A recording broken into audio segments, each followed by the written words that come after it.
Sunday, December 8th, and we did start picking corn the other night. We got, it wasn't much, maybe 2 or 3 acres picked, and then I had to get going, and then all day Saturday, which was yesterday, I had to, I was at a family Christmas party. So today's Sunday. Unfortunately, I'm not going to get to watch the Chiefs game live, so I'll have to record it to watch them punk the New England Patriots, hopefully. But we're going to go out, or I'm going to go out and pick some corn. We got that truck fixed. Scott's engine repair, or small engine repair videos. Scott, thank you. You were 100% right on this truck. It was actually the solenoid on the fuel pump. And there was also a cable that was stuck in there too. But got all the lines, the air lines fixed. Actually, the mechanic said it's a really, really solid truck, so I'm really happy about that. So I've got the grain cart and the tractor. I've gotten getting it all warmed up. It's been running for about 20 minutes. I still have to clean out the rest of the grain cart, but I'm not going to do that right now. So there's still maybe a half a bushel of soybeans in there.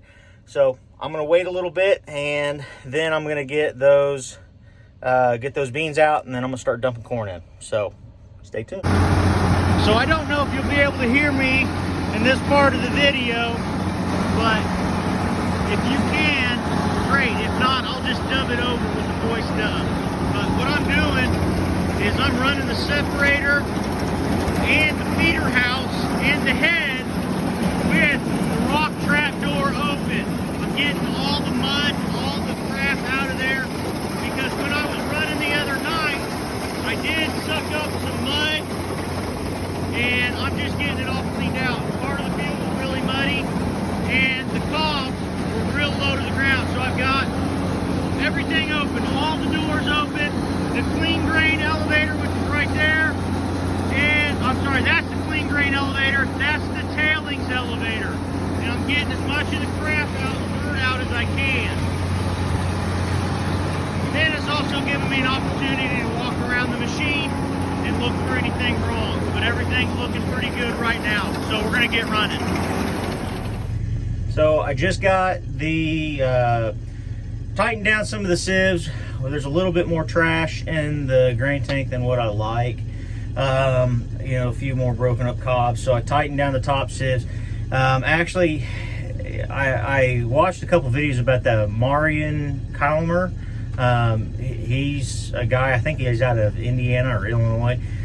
And, you know, about different ideas on settings for the sieves and concaves and rotor speed and head speed and all that. And a lot of it makes some sense. Now, with the setup I have being an older one, I'm not able to make some adjustments on the fly. Actually, as I've gotten into the season, the deck plates on this header, on this corn head, have been welded. So, you know, I'm not smart enough yet on this equipment to figure out how to make those adjustments without cutting those welds. So, we're just going to keep running a little bit. We are having a little bit of butt shelling. The smaller ears are going through, but there's not that much grain on them anyway. Every kernel does count, don't get me wrong, but I'm making my learning experience on one of the poorer fields first instead of going to the top yielding fields and making the mistakes there. I want to make the mistakes in the fields that are not quite as good. So topped off some of the hydraulic fluid.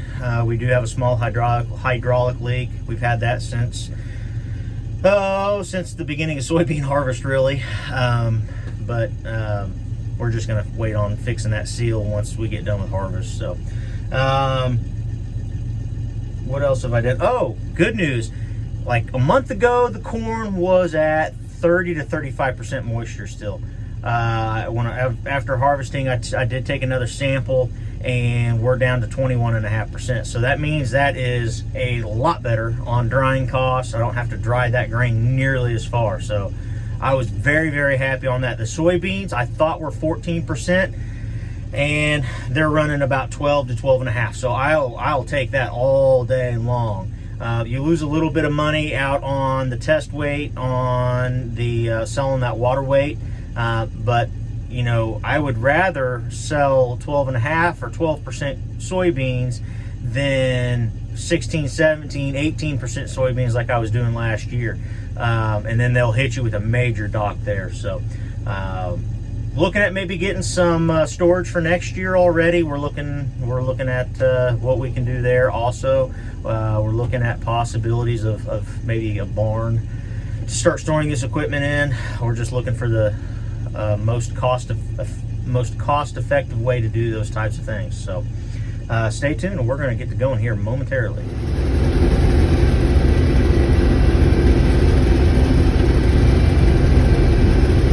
Now, a lot of these tops have broken off, these corn stalks, and the cobs are pretty low to the ground, but they're still there. So now this is towards the edge of the field, so we're not going to have as good of a yield here as what, you know, the middle will. We got a lot, and I mean an absolute lot of deer damage.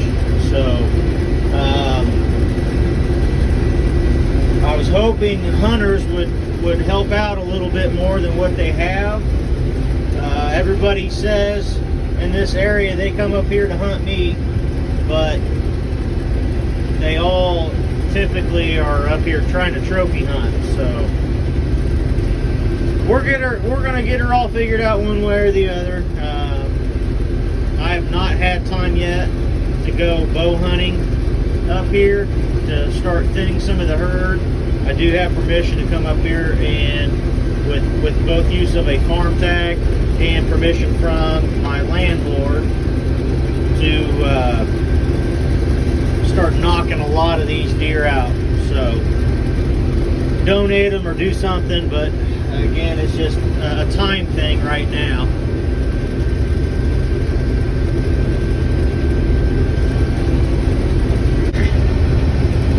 Oh yeah, you can also tell as you look out that field that there's a strip right here and right here across this entire field that didn't get planted. I didn't catch it until I was actually right up there when I caught it. Yeah, I'm an idiot. I can't believe one of the rows were turned off when I was planting. So yeah, well, I don't know what to say. I do, you're a dumbass. Shut up.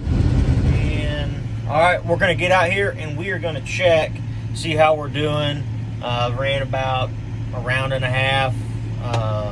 We're gonna get out and check things, make sure we're not leaving too much on the ground. I do know we're with some of these smaller ears and these deck plates not being able to be adjusted. We're pulling some of the cobs through and we're cutting them off. There's a broke off piece of cob here, so we'll throw that up in there. Looks like there's another one here that I got ran over. But as I'm looking, you know, yeah, there's a few. These are what's going to really kill you. But there's a few kernels here and there. For the most part, I'm not seeing anything that is standing out to me, except for on this row. We're having a little bit more knockdown than anything on any of the other ones. But what we want to watch for is this. Make sure the cobs get stripped out. And I got to use both hands there. That one just fell out. Now that was a crappy ear.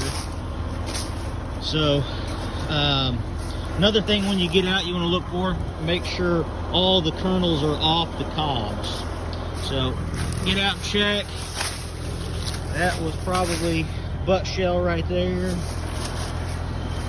This is the pass that we just made, and we're not cutting the stalks off clean. And like I said, these deck plates on those center 2 rows are gonna hurt us pretty bad, I think. So there's a lot of, there's a lot of these. So I just walked not even 10 feet and found 3 where the knives are cutting them in half. So we need a few adjustments to be made, but with some snow and ice in the forecast, we also need to get this corn out. So I guess for the deer that are still here, they'll have plenty to eat. Fortunate for them, unfortunate for me.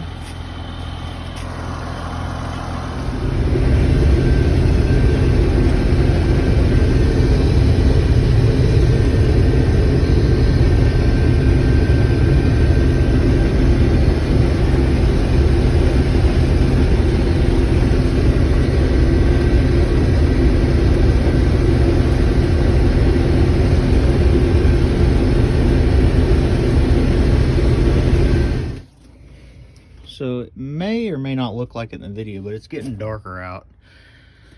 So I'm gonna try to adjust these deck plates that are right here. I'm gonna try to move them in like this and hopefully eliminate some of that butt shelling that like you see up here. Now, never done this before, so this is a learning curve for me. What I'm doing right now is I'm taking this nut out, which should be adding slack on that chain, instead of having it so tight. And then what I'm going to do is I'm going to try to take these plates off and see how that adjusts. So that's just a... Alright, so I'm going to show you guys here real quick what I just did. Figured it out. So, just for simplistic reasons, I'm going to leave that right there. Now, I did break a bolt, but I can weld another one right on top of that. So this is just a plate, right, that holds down both the chain on both sides and this deck plate here. So these bolts are only holding in there. So how that is adjusted, once you pull that out, and you may not even have to pull that out, but this is your deck plate right here, and you can tell that these are oblong, so you can slide it that way, hit it and slide it, and to adjust that deck plate to narrow from both directions. So, but first you do have to loosen this tensioner for this pulley right here. Now I did have to tap right here to drive that back that way a little bit to loosen up that chain, but in all reality you may not even have to necessarily do that to make that adjustment. So now on this one, since I'm only trying to bring the front together a little bit better, this back bolt here may not matter, so I may just have to loosen this one up and find a way to drive that plate that way. But I'm going to add 1 1/8 inch, and those cobs are falling through still a little bit, so I'm going to try to narrow that up even better. So but that's how you do it. An adjustment on a 963 corn head on the deck plates. I looked on YouTube, looked on the internet, nothing was on there, so that's how you do it. If you're interested in knowing more, message me something. Message me a question on that adjustment. So I even found an easier way. So if you get a punch, or like I did here, a long bolt, now I still have that plate off. Instead of hitting it, you just get a long bolt here and just pry it where you want, and then just tighten that dang thing down. So you don't have to take that plate off. This plate, you don't have to take that off. Just loosen your bolts, really even just your front bolt. Stick something in there, tighten it up. So now you don't want to tighten it up too much. I'm gonna preface what I'm saying there with that, but here, let me get my light on there better. And then just have, it might take two sets of hands, but have something help you tighten that down. And that should eliminate a lot of the cobs going down and getting cut. Should. So, good news. Now, the only key to it is not to break those bolts like I did back there, because that's just a bolt with another lock nut on there just to tighten it down. So these are so rolled and rusted, honestly they should all be replaced anyway, but I'm gonna try to get through this harvest. Well, I got those deck plates moved in, and I went around 2 rounds, and on my 3rd round I heard an ungodly just racket, shut everything down, and did a little bit of diagnosing. First I thought the chopper was plugged again, like slugged like I did last year. That wasn't the problem. That's what it sounded like, that slip plate on that drive belt for the chopper blades. That wasn't it. Finally I kicked the separator back on, sounded perfect. So I was like, well, crap, what's the problem? Let me turn on the head again. Maybe it fixed itself. No, it didn't. My outside row, the drive chains are slipping, so I don't know. When I got out there, it was plugged with mud, I don't know if there's a shear pin in there. Hopefully, it didn't strip out the gearing on that last drive. If that's the case, then I'm hosed for a while until I can get another one. So. Yeah, I will update everybody tomorrow. I gotta still clean out the grain cart. I cleaned out a little bit of it, but I gotta clean it out for the organic stuff.